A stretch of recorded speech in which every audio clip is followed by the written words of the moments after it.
February 2006. Start.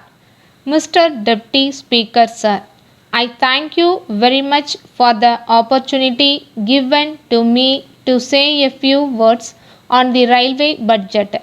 At the outset, I would like to say that the budget has not been very well received either by the travelling public or by the industrialists because of the rise in fares and freight charges.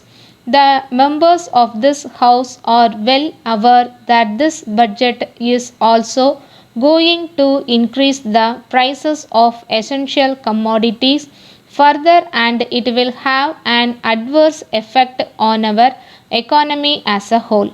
In my opinion, the people of this country are not going to get any relief. I would like to point out that coal is an essential commodity in thermal plants. I can say from my personal knowledge that the thermal plant in my state was closed down for some months for want of coal on account of lack of wagons. On this occasion, I would like to record my appreciation of the steps taken by the Ministry for early movement of coal. The Honorable Ministers has announced that surveys for 50 new lines and 20 kg conversions will be taken up during the current year. I am surprised to note that there is no provision either for a new line or for conversion of cage in my state. I would also like to bring to the notice of the government that if new yardstick of cost to benefit ratio is strictly followed in the case of formation of new railway lines, an undeveloped area like my state will have to remain so with no scope for economic development. So, I would request the Honorable Railway Minister to pay special attention to these areas.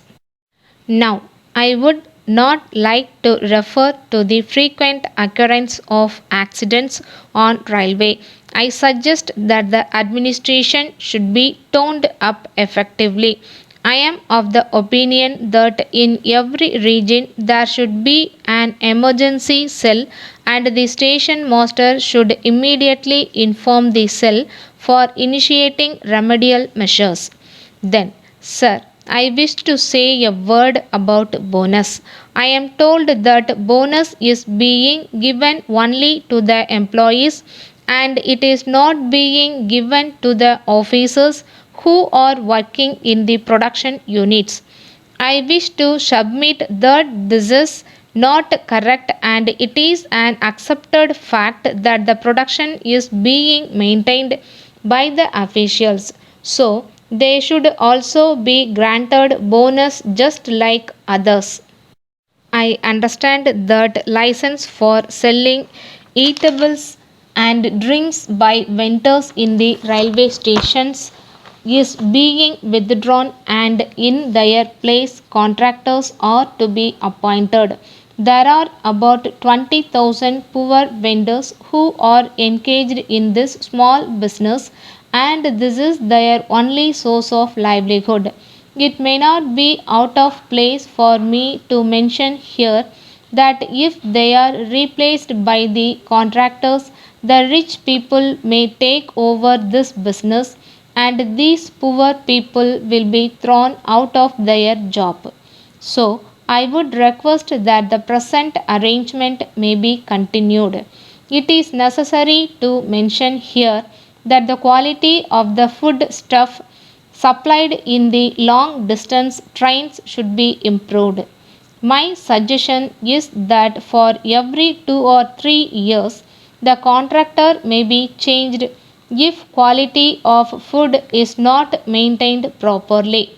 I request the Honorable Minister to look into this problem and do the needful. With these words, I support the railway budget on the whole, and I congratulate the Honorable Railway Minister on some of the announcements that he has made. Thank you.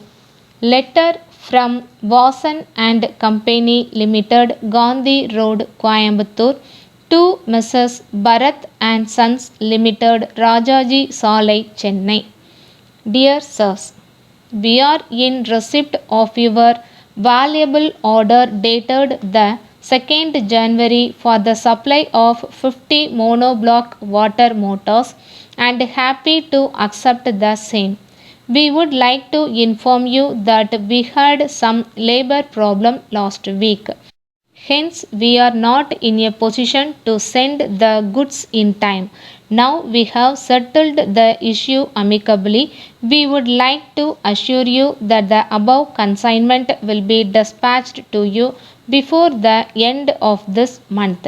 With reference to your enquiry about the latest price list and catalog of our new products, we are glad to enclose the same for your kind information. We would also like to inform you that a 10% special discount is allowed on all purchases of our new products if the payment is made in advance. We would be glad to send you any other information that you may require. On this occasion, I wish to bring to your notice that the government have recently raised the rate of tax on water pumps and hence we have been compelled to raise the prices. We hope and trust that the revised prices will be acceptable to you and you will not mind this small increase. We hope that we will continue to have good business relations with you. Yours faithfully, Stop.